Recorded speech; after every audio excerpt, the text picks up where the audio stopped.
नमस्कार, आदाब। मैं इरफान राही टीएफआई हिंदी में आपका बहुत बहुत स्वागत करता हूं। हमारी ख़ास पेशकश इनसे मिलिए में आज हमारे मेहमान हैं श्री किशोर श्रीवास्तव। श्री किशोर श्रीवास्तव जी का स्वागत इन्हीं की पंक्तियों से। हिंदू को राम राम, मुसलमान को सलाम। हिंदू को राम राम, मुसलमान को सलाम। सत श्री अकाल, सिख को करते हैं सुबह शाम। सत श्री अकाल, सिख को करते हैं सुबह शाम। हम हैं कवि वतन के, बस प्यार बांटते, रखोगे याद हमको तुम जिंदगी तमाम। इन्हीं पंक्तियों के साथ मैं आमंत्रित करता हूं श्री किशोर श्रीवास्तव जी को। श्री किशोर श्रीवास्तव जी, आपका बहुत बहुत स्वागत है हमारे कार्यक्रम इनसे मिलिए में। नमस्कार, आदाब, सत श्री अकाल। आपका बहुत बहुत शुक्रिया जो आपने मुझे याद किया, मुझे यहाँ अपने सामने बैठने का अवसर दिया। दर्शकों, मैं बताना चाहता हूं कि किशोर श्रीवास्तव जी एक ऐसे मशहूर गीतकार, कलाकार, संगीतकार, नाटककार, व्यंग्यकार और न जाने कितने कार हैं। मैं उनसे ही पूछना चाहूँगा कि आप कितने कार हैं? जी, आपने बहुत से कार जोड़ दिए, इसमें बेकार छोड़ दिया आपने। तो अक्सर लोग सवाल करते हैं जी कि ये बेकार भी हो सकता है, जो आदमी इतने चीज़ों में लगा रहता है वो किसी काम का। जैसे मैं बताना चाहूँगा, इतनी तारीफ मुझे हजम भी नहीं होती है। मैं अपने कार्यालय में एक बार किसी सज्जन को बुलवाया था मैंने, तो उन्होंने ऐसे ही पढ़ दिया कि संगीतकार, कलाकार, फलाना कार, ठिकाना कार, तो पीछे से यही आवाज़ आई, बेकार भी हैं।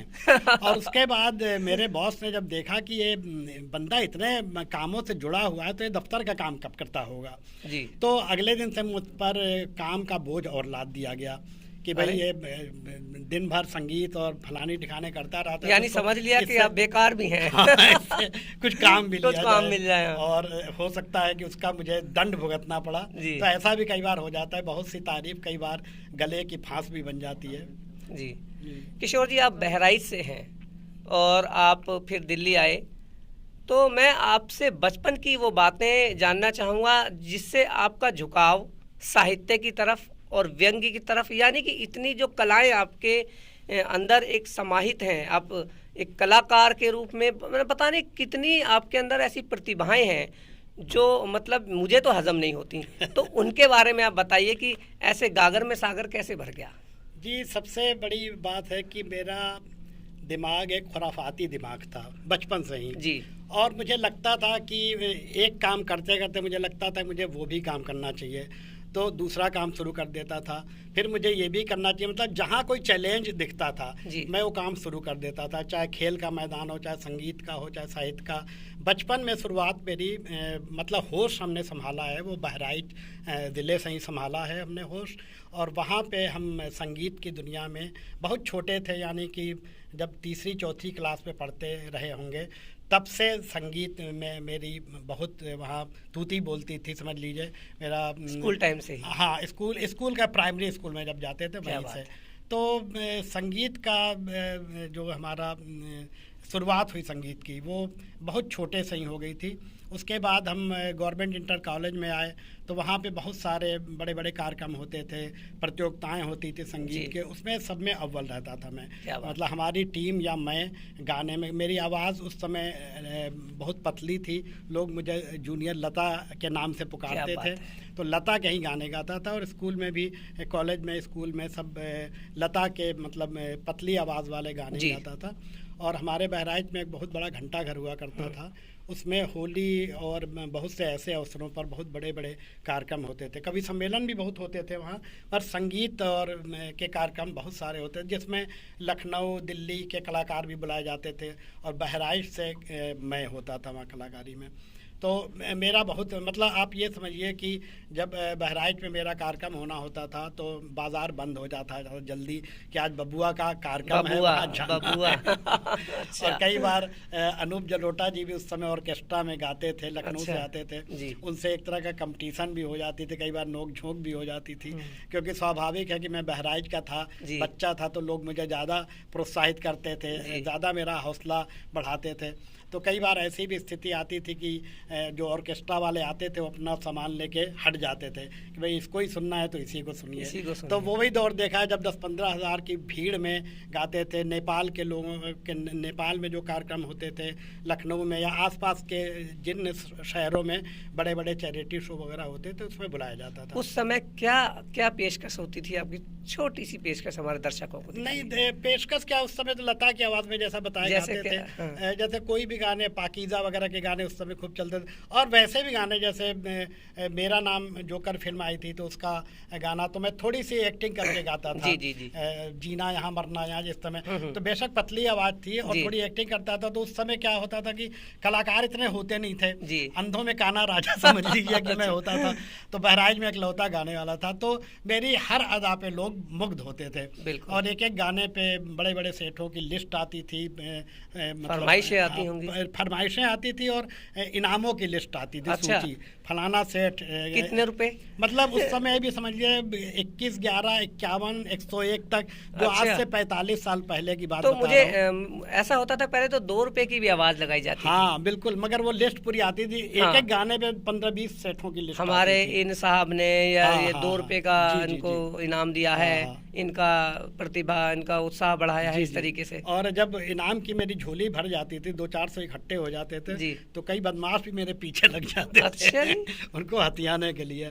तो ऐसा दौर भी रहा है। बहराइच में मैंने एक बाल उपन्यास लिखा था, अभागा राजकुमार। अच्छा। तो उस समय हमारे प्रेरक अरुण श्रीवास्तव मुन्ना जी, हमारे बड़े भाई, मझले भाई हुआ करते थे। उनकी देखा देखी मैंने साहित्य के क्षेत्र में भी कदम रखा। और 8वीं या 9वीं में था तब मैंने इधर उधर से पैसे इकट्ठे करके एक छोटी सी बुक छपवाई थी। 2-3 प्रतियां उसकी बिकी भी थी, बाकी तो पता नहीं कहाँ गई। तो मेरा संगीत के बाद साहित्य का वहाँ से शौक शुरू हुआ। फिर आप कार्टूनिस्ट बने। जी। कार्टून की प्रदर्शनी आपकी देश विदेश में लग चुकी है। जी। कार्टून की तरफ कैसे रुख हुआ आपका? जी, उसकी भी कहानी है छोटी सी। जैसे मैंने बताया कि मैं एक सनक थी कि जो काम कोई करने से मना करता था। जो हमारे बड़े भाई मुन्ना जी ही जो थे, वो झांसी में जब हम लोग आए, पिताजी का ट्रांसफ़र होके नगर निगम में झांसी आए, तो वहाँ पे उन्होंने एक पत्रिका शुरू की। उसमें कई बार होता था कार्टून किसी से बनवाना है, चित्र बनवाना है, तो कोई मिलता नहीं था, नखरेबाजी होती थी तो नहीं बनाता था। तो मैंने सोचा मैं खुद ही से बनाऊं। और उसी समय मैं 12वीं के बाद BCom किया, फिर LLB किया, और उसके साथ साथ दैनिक जागरण झांसी में हमने नौकरी भी शुरू की पार्ट टाइम। मतलब कॉलेज के बाद चले जाते तो कुछ कमाई का भी वो था कि कुछ अपने उससे कमाई, जेब खर्च निकल जाए आपका। तो तब मैंने झांसी के दैनिक जागरण में ही कार्टून की शुरुआत की थी। पॉकेट कार्टून पहले बहुत आते थे, हर अखबार में कार्टून होते थे, राजनीतिक कार्टून होते थे। तो मैंने सीखा कैसे, वो यही चैलेंज आया कि भाई कोई नहीं बनाता है तो खुद बनाए। उस समय एक काक जी हुआ करते थे, अभी भी हैं, हमारे गुरु जैसे हैं, तो उनको मैंने दूर से ही गुरु मान लिया। जनसत्ता में उनकी बहुत मान सम्मान था। मशहूर बहुत मशहूर कार्टूनिस्ट थे और जनसत्ता में उनके कार्टून निकलते थे। और मैं भी आड़ी तिरछी उनकी ही नकल मार मार के उस कार्टून की प्रतिक्रिया स्वरूप कार्टून बना के नवभारत टाइम्स में भेजता था, जनसत्ता नवभारत टाइम्स में। तो वो छपता भी था, मतलब एक तरफ उनका कार्टून और उसमें एक पाठक का कार्टून, देखिए इसमें क्या प्रतिक्रिया है। उससे मैं काफ़ी फेमस हुआ। और फिर मैंने उन्हीं को अपना गुरु मान के उन्हीं की नकल मार मार के और कुछ दोस्त जो कार्टूनिस्ट थे उनकी सीख सीख के आड़ी तिरछी रेखाएं बनाते बनाते कार्टूनिस्ट भी हो गया। तो दैनिक जागरण, दैनिक सन्मार्ग, विकासशील भारत, कई अखबारों में मेरे डेली कार्टून आने लगे थे उस समय। फिर आप व्यंग्यकार बने। तो व्यंग्यकार भी बन गया। जब लेखन था, कहानी लिखते थे, कविताएं लिखते थे, तो व्यंग में भी हाथ आजमाया कि भाई चलो थोड़ा बहुत व्यंग भी लिखना चाहिए। फिर जब थोड़ी पैसों की ज़रूरत पड़ती थी, युवा अवस्था में बेरोज़गार थे, तो स्टेज पे शो भी करने लगे।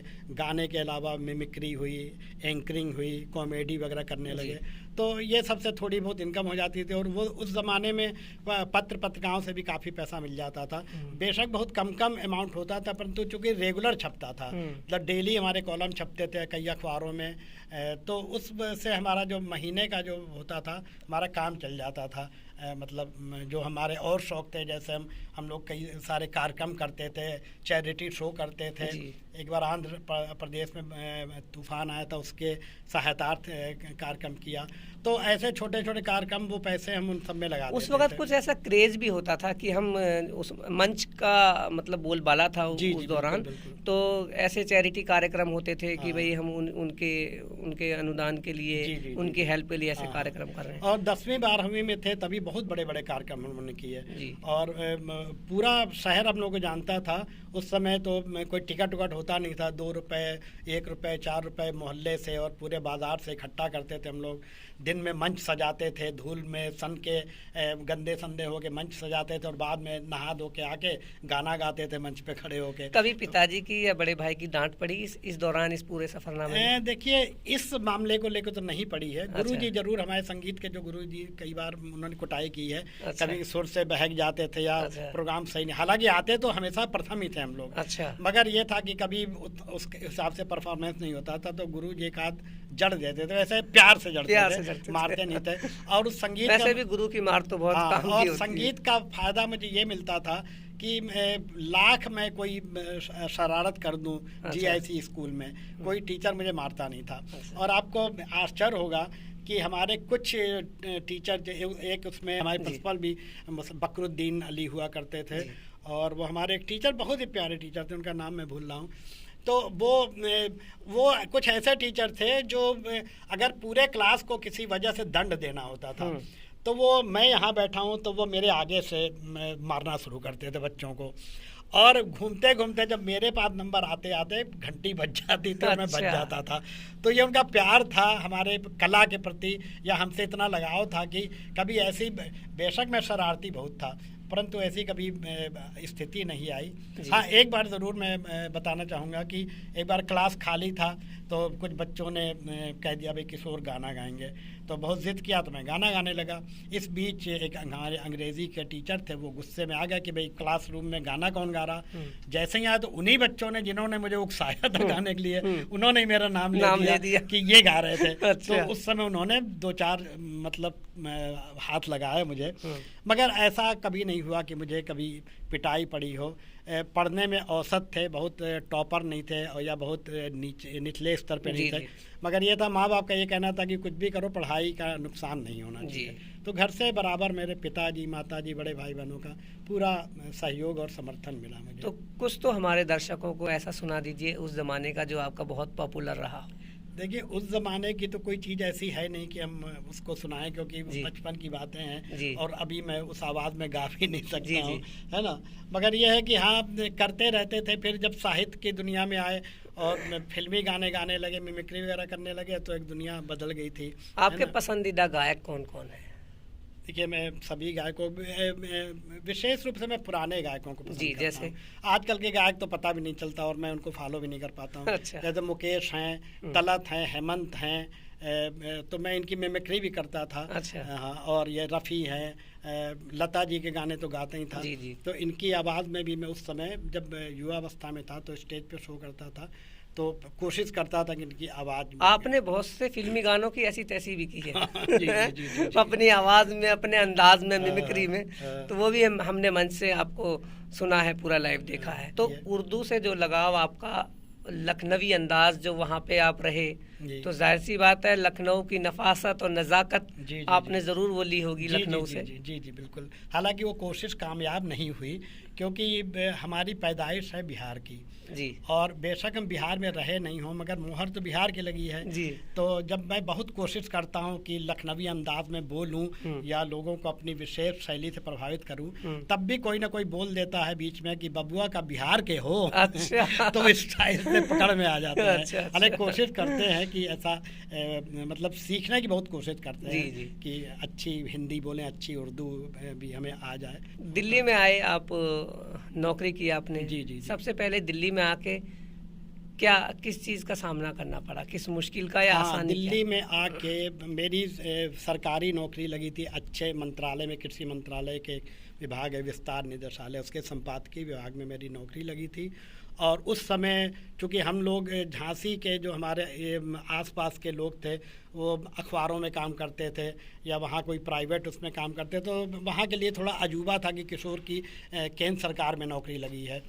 मगर मैं जब आया यहाँ तो मैंने सपने देखे थे, क्योंकि मैं पिताजी के ज़िंदगी को मैंने देखा था। तो वो जहाँ भी जाते थे उनको रहने को अच्छा सा मकान मिलता था, ऑफिस की गाड़ी उड़ी उनको छोड़ने लेने आती थी। तो मेरे दिमाग में यही सपना था कि मैं तो और अच्छे पोस्ट पे हुआ हूँ तो दिल्ली जाते ही मुझे बंगला मिलेगा, गाड़ी मिलेगी। अच्छा। परंतु जब यहाँ आया तो पहले दिन ही सपना टूटा। लोगों ने बताया कि यहाँ तो सरकारी मकान मिलने में 15-15, 20-20 साल हो जाते हैं, और जो सरकारी गाड़ी होती है वो तो केवल बड़े डायरेक्टरों को या सेक्रेटरी वगैरह मिलती थी, या हम लोग कहीं काम में जाना होता था किसी काम से तो भर भर के जाती थी। वो रुतबा नहीं था कि अकेले गाड़ी हमें ले जाए। तो यानी कि जो आपने एक आपने अपने जहन में एक नक्शा खींचा हुआ था कि सरकारी नौकरी मुझे मिलेगी, कोई अधिकारी बनूंगा तो इस तरीके से होगा, तो वो सारा पानी फिर गया। वो पानी फिर गया। और फिर मैंने बड़ी मुश्किल से एक छोटा सा कमरा लिया किराए पे, और वो कमरा क्या था, बस इतना ही था कि बस एक खटिया बिछी थी, 1-2 कुर्सी रखी थी, और उसी में खाना बनाना, उसी में रहना, उसी में सोना, उसी में मित्रों का आवागमन। हमारे दूर दूर के मित्र आते थे तो उसी एक चारपाई पे ही सोते थे या ज़मीन में बिछा के। तो मैं उन दिनों जब नया नया आया था तो मैं रात में बहुत तड़पता था और मुझे घर की याद आती थी। अच्छा। एक तो ये था कि घर पे हम लोगों ने अपना झांसी में एक अपने बैठक में एक ऑफिस बना रखा था, जहां हम दोनों भाइयों का अक्सर झगड़ा भी होता था कि हम बैठ जाते थे उस मेज कुर्सी पे तो वो खड़े रहते थे कि भाई ये हटे तो हम अपना लिखा पढ़ी करें। तो हम लोग वहीं पे लिखा पढ़ी करते थे, तो हम लोग अक्सर झगड़ा भी होता था। परंतु जब मैं दिल्ली आ गया तो वो मुन्ना भाई बहुत रोते थे उस खाली जगह को देख के कि हम लड़ते क्यों थे। तो दिल्ली आके मैं उस छोटे से कमरे में रात भर तड़पता था और रोता था और कहता था मम्मी मैं कहाँ आ गया, माँ मुझे वापस बुला लो, मुझे नौकरी नहीं करनी और ऐसी नौकरी नहीं करनी। बेशक अच्छी नौकरी थी, अच्छा ऑफिस था, मगर सपना एकदम से टूटा था। तो मैं माँ को चिट्ठी लिखता था कि मम्मी मैं नौकरी नहीं करूँगा, मैं झांसी आऊँगा, मैं आप लोगों के साथ ही रहूँगा, मैं प्रदेश में नहीं रहूँगा। तो माँ ने मुझे उस समय एक चिट्ठी में समझाया था कि बेटे जरा उन लड़कियों की सोचो जो विदा होती हैं घर से शादी में और हमेशा के लिए कहीं नई जगह जाती हैं, वहाँ कैसे एडजस्ट करती हैं। तो अगर लड़कियां एडजस्ट कर सकती हैं नए माहौल में, तो तुम एक अच्छी नौकरी पाके दिल्ली में और अपने ऑफिस में क्यों नहीं एडजस्ट कर पा रहे हो। उस बात से मुझे बहुत प्रेरणा मिली, थोड़ी हिम्मत भी मिली। तो धीरे धीरे आप जैसे लोग मिलते गए, आप भी मेरे शुरुआती साथी रहे हैं और बहुत से लोग ऐसे मिलते गए। तो एक कारमा आपने एक पत्रिका परिवर्तन परिवार शुरू की जिसको आप हाथ से लिखा करते थे और फिर उसकी फोटो स्टेट करवा करके उसको बांटा करते थे। जी। उसका कुछ अनुभव बताइए। हाँ, उसका अनुभव सबसे पहले तो इसका थोड़ा अनुभव हम लोग को झांसी में हो गया था, क्योंकि बड़े भाई मृगपाल नाम की एक पत्रिका निकालते थे, तो थोड़ा वहाँ अनुभव हुआ। फिर दिल्ली आए तो लगा कि एक अपना कुछ निकालें, तो दिमाग में थोड़ा सा वो था, क्रांतिकारी विचार थे, कुछ चाहते थे कि समाज में परिवर्तन के लिए हम कुछ काम करें। तो हमने परिवर्तन परिवार एक संस्था बनाई थी, अलग रजिस्टर नहीं हुई थी, संस्था बनाई थी। तो उसका बुलेटिन शुरू किया मैंने। तो एक पन्ने पे ही हम 4 कॉलम बना के उसमें हाथ से लिखते थे। और हाथ से लिखना कहाँ से सीखा, मैं उर्दू अखबारों में कार्टून बनाता था कभी कभी। तो वहाँ जाता था तो देखता था सब वहाँ बैठ के हाथ से लिख रहे होते, पूरा अखबार। तो मैंने सोचा मैं भी लिख सकता हूँ। तो मैं पेन लाया, उस तरह का बटर पेपर लाया और मैं उस पर बहुत, मेरी भी राइटिंग अच्छी हुआ करती थी, तो मैं पूरी पत्रिका उसमें तो फोल्डर पत्रिका बनाता था, फिर उसकी फ़ोटो कॉपी कराता था, फिर सब जगह पूरे देश में भेजता था। इसी तरह नए वर्ष पे कैलेंडर अपना बनाता था और वो कैलेंडर पूरे देश में हर टेबल पे आपको दिखता, मतलब उस समय दिखता था। तो लोग उससे मेरी एक पहचान बन गई थी कि किशोर श्रीवास्तव का कैलेंडर आता है। और उसके बाद फिर मैंने कुछ पत्रिकाएं भी निकाली, बड़ी पत्रिकाएं भी 32 पेज की और 34 पेज की हमने हाथ की लिखी हुई निकाली, कई स्मारकाएं निकाली। और बहुत से अखबारों में उन्हें पूरे पेज हाथ के बना के हम चित्र सहित बच्चों का कॉलम देते थे। तो उसका भी अनुभव बहुत अच्छा रहा। परंतु अब तो वो उतना लिखा नहीं जाता और वो ज़माना भी नहीं है कि हाथ की लिखी कोई चीज़। फिर आपने हम सब साथ साथ जी संस्था बनाई और एक पत्रिका निकाली। हालांकि आप उससे दूर रहे, लेकिन आपने और लोगों को प्रोत्साहित किया और उसमें सभी को आपने जोड़ा, हिंदू मुस्लिम सिख ईसाई सभी को। हम सब साथ साथ, इसके पीछे कि क्या आपका भावना थी इसको देखिए, जैसा बनाने की? टाइटल है हमारा हम सब साथ साथ, जी। तो हम लोग मैत्री भाईचारे के पक्षधर थे, जी। विश्व बंधुत्व के पक्षधर थे। तो हम लोग ये सोचते थे कि हम अपने मोहल्ले, शहर, प्रदेश और देश के लिए काम न करके पूरे विश्व के मैत्री के लिए हम काम करें। जी। तो हमने उस नाते ये शुरू किया था, और पत्रिका का उद्देश्य यही था कि सबको मिलजुल के, सभी धर्म जात के लोग मिलजुल के रहें, मिलजुल के अपनी बात समझें, एक दूसरे के साथ भाईचारा हो। और इसके लिए हमने हम सब साथ साथ के बैनर पे कई अंतर्राष्ट्रीय कार्यक्रम भी किए, मैत्री सम्मेलन किया, जो अभी हम हाल ही में अभी भूटान में हमने किया था 1 हफ्ते का, उसके लिए नेपाल भी कर चुके हैं और भारत के अलग अलग शहरों में भी कर चुके हैं। और पत्रिका बहुत फेमस रही हमारी, परंतु कोविड के समय, और पत्रिका सब जेब से निकलती थी, ये तो आपको पता होगा कि घर उसमें को तमाशा देखने वाली कोई बात इनकम होती नहीं होती थी, जी। क्योंकि मैं सरकारी सेवा में था तो मैं बाहर से ही उसको जी। करता था। तो उसमें बहुत सारा पैसा लगाया हमने, परंतु उसका कोई आर्थिक वो नहीं बन पाया। तो विशेषकर जो कोविड का टाइम आया, जब सब पत्रिकाएं बंद हो गई, तो उसमें हमें भी बंद करना पड़ा। जय भाईचारा आपने संबोधन दिया। जी जी बिल्कुल। आप जिसको भी फोन करते थे जय भाईचारा, जी हाँ, जी जी या आपने किसी कार्यक्रम का मंच संचालन किया तो जय भाईचारा, जी जी जी। इसके बारे में कुछ बताइए। हाँ, बस यही उद्देश्य था कि भाई हम नमस्ते की जगह जय भाईचारे की बात करें, क्योंकि जी। वो ज़्यादा मुझे ज़रूरी लगा कि हम भाईचारा का जब हम एक मूवमेंट चलाते हैं तो हम अपनी शुरुआत जय भाईचारे से करें। और बहुत से आप जैसे मित्र हैं जो अभी भी मुझे फ़ोन करते हैं तो जय भाईचारा ही कहते हैं। जी। तो मुझे अच्छा लगता है, कम से कम बेशक भाईचारे की बातें अब थोड़ी सी कम हो गई हैं, परंतु मेरा उद्देश्य तो यही है कि ये हमेशा कायम रहे और मैं इसको चलाता रहूँ। अच्छा, रिटायरमेंट के बाद आपने अपने आप को कहाँ पे मसरूफ़ कर रखा है, क्या क्या करते हैं आप? देखिए, खाली समय पूरा रहता है तो लेखन में बीतता है, कुछ छोटी छोटी फिल्में बनाते हैं हम लोग, सामाजिक फिल्में बनाते हैं, और बाकी गीत संगीत, कभी सम्मेलन का दौर थोड़ा थोड़ा चलता रहता है, तो व्यस्तता तो रहती अब है। गीत संगीत की बात हुई है तो अब तो आप अपनी प्रतिभा, जो आप जिसके लिए आप जाने पहचाने जाते हैं, आप बहुत मुखर अंदाज में और व्यंग में इस तरीके से कहते हैं कि मज़ा आ जाता है, लोग कहे लगाए बिना रह नहीं पाते। किशोर जी की ये खासियत है कि जब भी बात करते हैं उसमें कहीं ना कहीं व्यंग ज़रूर होता है। तो आइए मैं फिर इनसे गुजारिश करता हूँ कि आप कोई ना कोई व्यंग हमारे दर्शकों को दिखाइए अपना। अच्छा, देखिए, एक छोटी सी प्रश्न सुनाता हूँ, जी। मेरा एक हास्य व्यंग है। जी जी तो उसके कुछ लाइनें मैं बताऊंगा, उसमें शायद आपको जी। हंसी आए। आज का ज़माना कैसा हो गया है कि आप आए दिन तो यहाँ कभी गोष्ठियाँ होती हैं, जी, कभी जी। सम्मेलन तो अब ख्वाब वाली चीज़ें हो गई हैं जी, जी। कि उसमें हम लोग इतने फिट नहीं हो पाते, कि उतना समय भी नहीं रहता जी, दूर जी, दूर जी। जाने का। तो गोष्ठियाँ होती हैं दिल्ली में, एनसीआर में बहुत सी गोष्ठी होती है, और हम लोग जाते हैं। कई बार क्या होता है कि गोष्ठी में अध्यक्ष बना दिया, मुख्य अतिथि बना दिया, तो ज़िंदगी नरक हो जाती है। अच्छा। क्योंकि मंच पे एक बार बैठ गए, 50-60 तो कभी होते हैं नीचे, और जब अध्यक्ष और मुख्य अतिथि की बारी तो एकदम अंत में आती है, तब तक वही माइक वाला बचता है और मुख्य अतिथि और अध्यक्ष बचते हैं, टेंट वाला। तो एक मैंने यही प्रश्न लिखा था कि हम लोग और गोष्ठियों में जाते हैं तो क्या होता है, चाय समोसा मिलता है, कोई पारिश्रमिक तो मिलता नहीं, जेब से लगा के जाओ, 200-400 रुपये खर्च करो, 500 रुपये 600 रुपये कैब करो, और फिर कभी सम्मेलन में जाओ। तो एक आयोजक हमसे बोला, मतलब हमारे हास्य व्यंग के उसमें है कि एक आयोजक बोला कि किशोर जी, यहाँ कभी तो बहुत हो गए हैं, कुछ श्रोताएं चाहिए हमें। अच्छा। तो मैंने अपनी पत्नी को बोला कि तुम चलो श्रोता के रूप में। अच्छा। तो बोली कि मुझे पेमेंट कितना दोगे?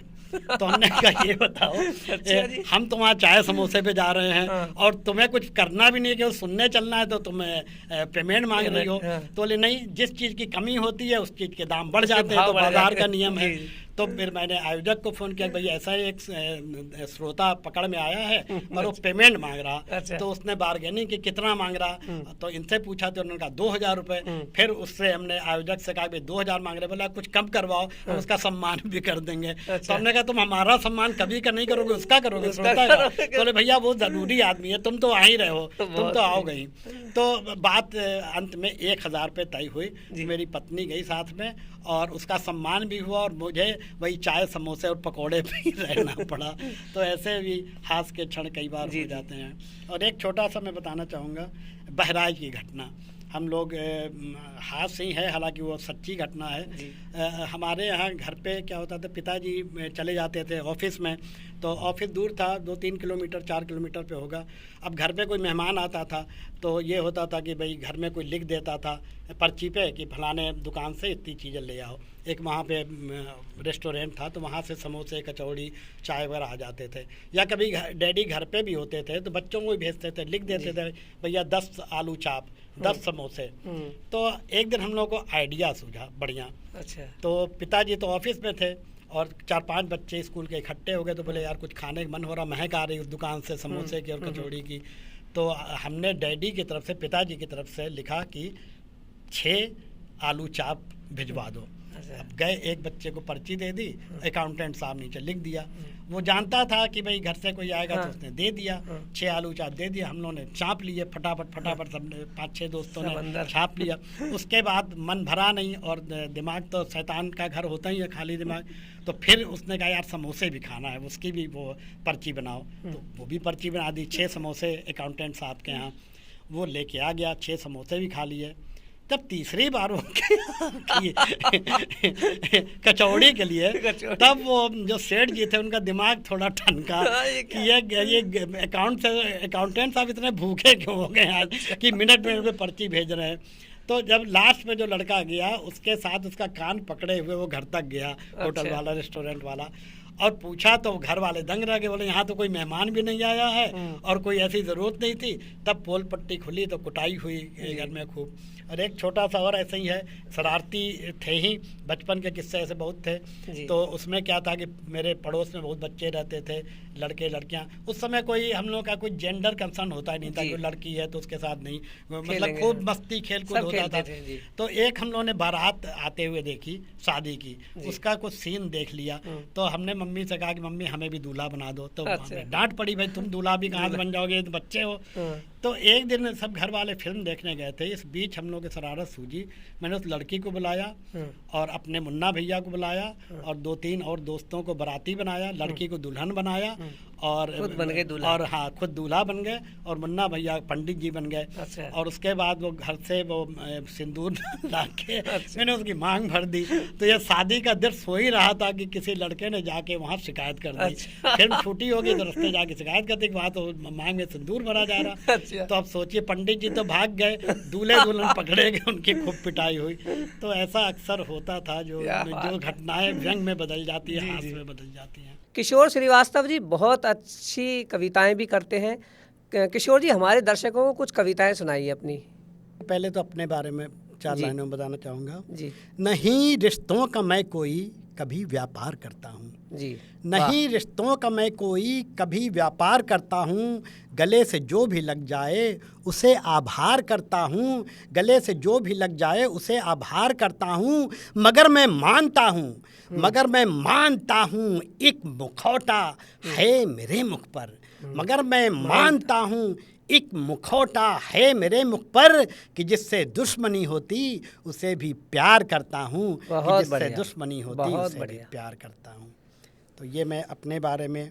और कुछ ज़माने की बातें, जैसे करें दावे सदा जो लोग अक्सर साथ आने के, करें दावे सदा जो लोग अक्सर साथ आने के, वही चोरी छुपे हैं ढूंढते मौके सताने के, वही चोरी छुपे हैं ढूंढते मौके सताने के। वफा में कौन है लिपटा कहाँ पर बेवफाई है, वफा में कौन है लिपटा कहाँ पर बेवफाई है, नहीं रिश्ते समझ आते हमें अब इस ज़माने के। किशोर जी अंत में आप हमारे दर्शकों को क्या पैगाम देना चाहेंगे? बस हमारा तो पैगाम यही रहता है, इंसान का इंसान से हो भाईचारा, यही पैगाम हमारा हम चाहते हैं।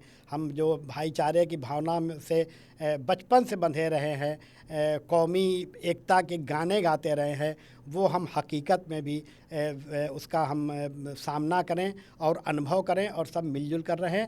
एक देश, एक राष्ट्र का अच्छा निर्माण हो और हम सब एकजुट होकर, हिंदू मुस्लिम सिख ईसाई आपस में है, जो भाई भाई का नारा बचपन से सुनते थे, सारे जहाँ से अच्छा हिंदुस्तान हमारा, हमारी वही ख्वाहिश है। और मेरा स्लोगन ये रहता है, मैं बसाना चाहता हूँ स्वर्ग धरती पर, आदमी जिसमें रहे बस आदमी बनकर। नमस्कार। तो दर्शकों, ये थे किशोर श्रीवास्तव जी, जो कि एक लेखक, कवि, साहित्यकार, गीतकार, व्यंग्यकार, नाटककार, कार्टूनिस्ट और बहुत सारी प्रतिभाओं के मालिक, और इनके द्वारा बहुत सारे कवियों को, लेखकों को प्रोत्साहित किया गया। ऐसी ही किसी शख्सियत से हम आपको फिर मिलाएंगे। तब तक के लिए मुझे इजाज़त दीजिए इन पंक्तियों के साथ कि ये भी क्या कम है उसने सच कहा जो कुछ कहा, ये भी क्या कम है उसने सच कहा जो कुछ कहा, सारी बातें सच कहना आसान नहीं होता। तो दोस्तों, तिरंगा फाउंडेशन ऑफ इंडिया की ख़ास पेशकश, इनसे मिलिए। इस कार्यक्रम को देखते रहिए और बने रहिए TFI हिंदी के साथ।